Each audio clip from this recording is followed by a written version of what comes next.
E ele era muito descritivo, eu acompanhava ele, né?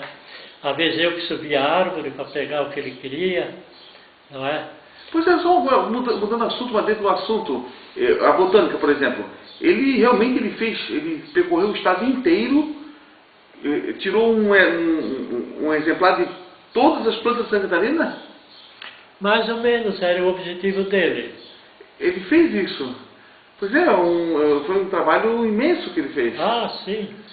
Ele se ocupava com isso. Ele, embora fosse padre, ele era padre mais por influência dos irmãos dele, né?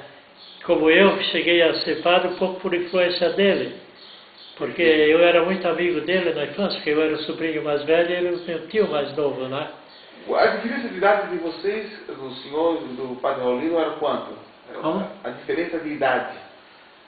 Eu era de 25 e ele parece que era de 18. 19, né? Tá. 6 anos. 6 anos. Quase dois.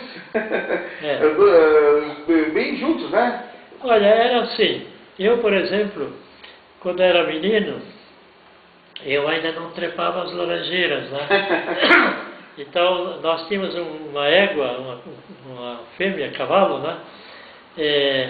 Muito mansa, petiça. Naquela época as mulheres viajavam assim num animal manso, né? Era o animal da minha mãe, né? Então, nós pegamos a petiça, eu puxava a petiça e fizemos a roda ao redor de uma árvore.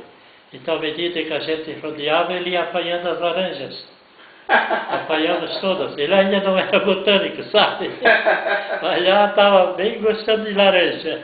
Professor, vamos aproveitar uma coisa, falando sobre o Alto do Iguaçu da sua infância. Por exemplo, era uma colônia bem dividida, parte alemã, parte portuguesa. Como é que era aquela época? O quê? O senhor era de Rio Farias, na parte alemã do Vale do Rio do Iguaçu, né? Como é que era aquele tempo, na sua juventude? Como é que era uma vida rural? Os costumes? Quais eram os costumes que hoje se perderam? A vida era assim, social, era fazer passeio, né? Quer dizer, mais longe, né? Por exemplo, eu vim a Florianópolis a primeira vez ali por 1933, 34, com o meu pai, que vinha puxando numa carroça as mercadorias que ele vendia. Meu pai era comerciante, era madeireiro e ao mesmo tempo comerciante.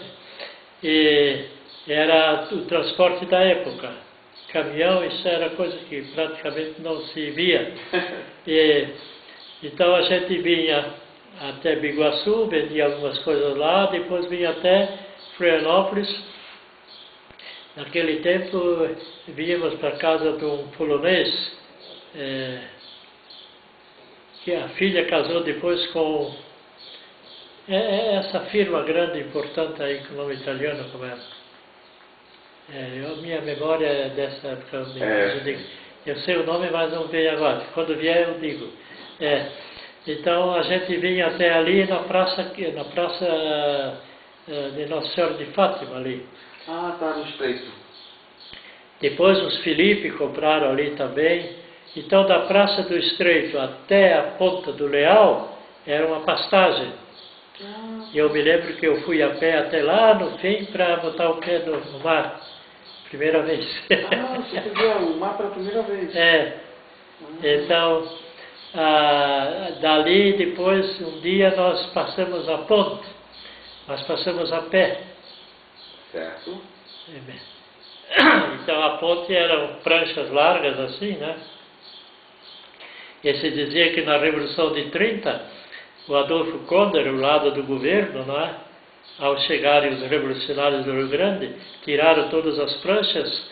Então de um lado ficaram os getulistas do Estreito e do outro lado ficou os... Chegaram a trocar tiros? Chegaram a trocar tiros na Revolução de 30? Olha, eu não me lembro de ter ouvido tiros. Agora, lá em Antônio Carlos, o meu pai era assim um pouco indiferente dos dois lados. Então, Antônio Carlos é exatamente um revolucionário, porque era o presidente de Minas Gerais. que o Getúlio depois botou um pouquinho de lado, né? Que o Getúlio era um verdadeiro ditador, né?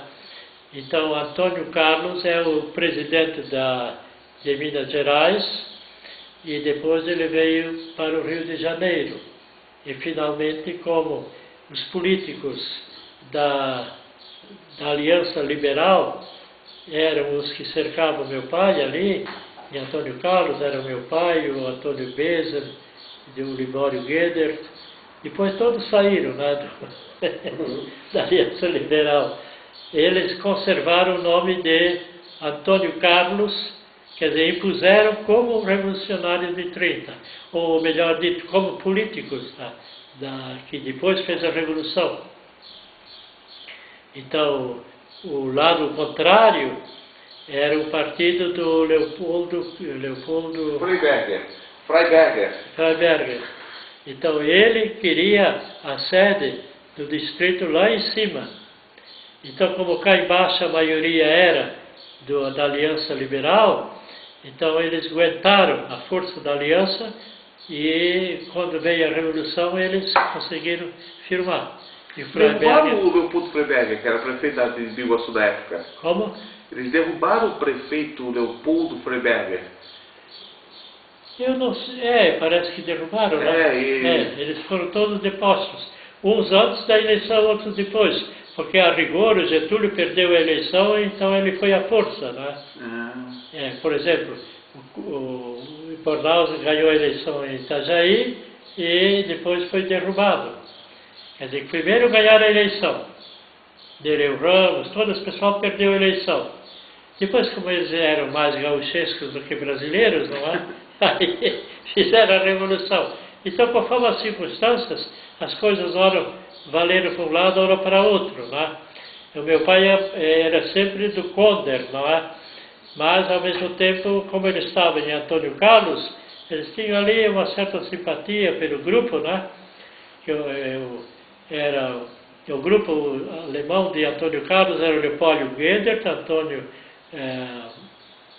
Bezer, o meu pai, e havia um outro lá,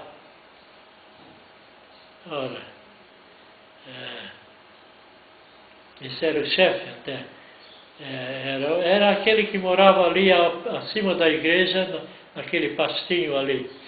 Então, eles firmaram a segurança da sede ali. Porque, na verdade, o Antônio Carlos, como está hoje, tem mais condições do que lá em cima. Lá em cima está muito no beirado do município, para a direção das montanhas. Professor, agora mudando o assunto, mas dentro desse assunto, Antônio Carlos, né? Aquela região ali é pertinho do Rio Biguaçu, né? Aliás, toda a estrada margeava o Rio Biguaçu. O que é? A estrada de Antônio Carlos. Aí a cidadezinha sempre perto do rio. Por que isso? Olha, bom, tirando a questão da água. As antigas estradas portuguesas, açorianas, assim por diante, elas sempre nunca costeiam os rios, elas costeiam os morros. Ah, tá. Por exemplo, São Pedro de Alcântara subia para Chapadão, ia pelo Morro do Gato, depois ia para Santa Filomena. E aqui, a estrada como é que se diz, de Antônio Carlos, né? É perto do rio, né? Lá no próprio Antônio Carlos, hoje em dia não está o cemitério lá longe, perto do morrinho. Sabe? Mais longe, perto do morro, para cima. Lá era a estrada antiga. Dali ia rodeando o morro e ia para Biguaçu.